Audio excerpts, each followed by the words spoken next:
Hi, everyone. It's Dr. William Mansbach from the BCAT Research Center. I'm back with you for another episode of Dear BCAT. As you know, this is a series in which we answer your questions from the field. Today, I'm reviewing a question that came in from the info box from Stacy, who is a speech therapist, I think in Ohio. She writes, my questions are about sleep and dementia.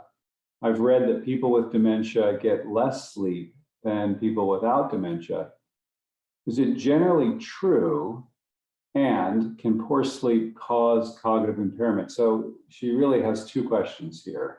Stacy asks about the relationship between dementia and sleep, and then also I think the causal connection between the two. So let's begin with some useful information for making sense of her questions. So there are three things that I'd like you to keep in mind, Stacy. One is that the sleep volume, or the total amount of sleep in a diurnal or 24-hour cycle, tends to get less as one progresses through dementia. So regardless of age, if one has normal cognitive functioning, sleep volume is probably going, all other things being equal, of course, because many things can cause poor sleep, but all things being equal, sleep will be better than someone with MCI or someone with dementia. And then the same thing can be said through the different stages of dementia. So that's number one. Number two, slow wave sleep. So this would be a deep sleep. You're probably aware that sleep goes through various stages, including the REM stage, the rapid eye movement stage. But this slow wave stage is really of particular importance in this deep sleep pattern, because in it we consolidate memory. So it works kind of like this. We learn things during the day, but the kind of finishing school, that second stage, that consolidation process, much of that takes place at night when we're sleeping, and it's within that slow wave stage 4 deep sleep period. So it's essential that we get slow wave sleep. It's essential for consolidating memory. It's essential for the efficiency of working memory and just general cognition. So number three, non-REM, or this slow wave sleep in particular, begins to decline even in mild cognitive impairment stage in MCI, and it continues through dementia. And this is probably related to those toxic proteins that build up in the brain and somehow have a role in interfering with slow wave sleep. So you are aware that there are two proteins in particular that are involved in, let's say, Alzheimer's disease. One is tau, and the other one is beta amyloid. There's a fair amount of evidence that tau is involved. It's a little less clear about the amyloid protein. So let's get back to Stacy's questions. So people with cognitive impairment do get less sleep by volume, and they get less slow wave sleep. So that's important.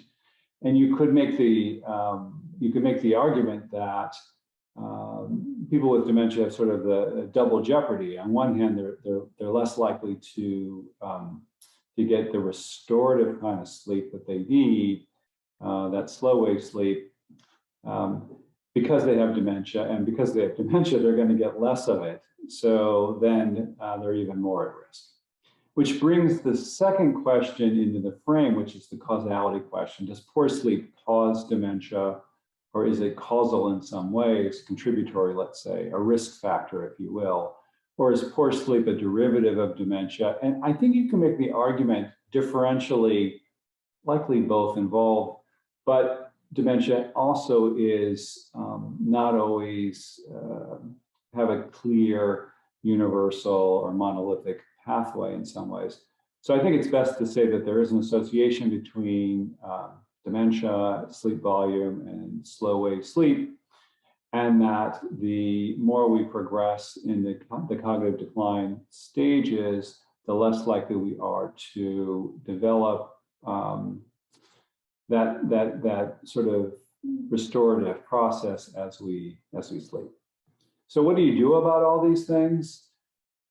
You're probably aware of the Enrich Brain program. If not, go to the website, www.enrichvisits.com. There are a lot of tools there, a lot of free tools there for understanding how to protect your brain as you age.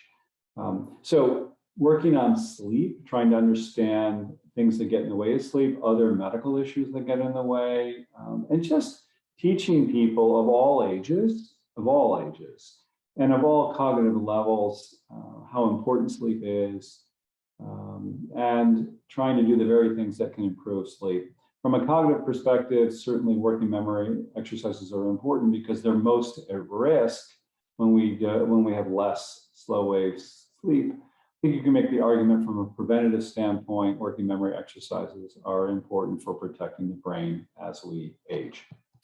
So stay connected to us, follow the BCAT on social media. Here's how you can reach us on Facebook, on Instagram, on Twitter, and on LinkedIn. Thank you for your time. I look forward to seeing you the next time. Goodbye.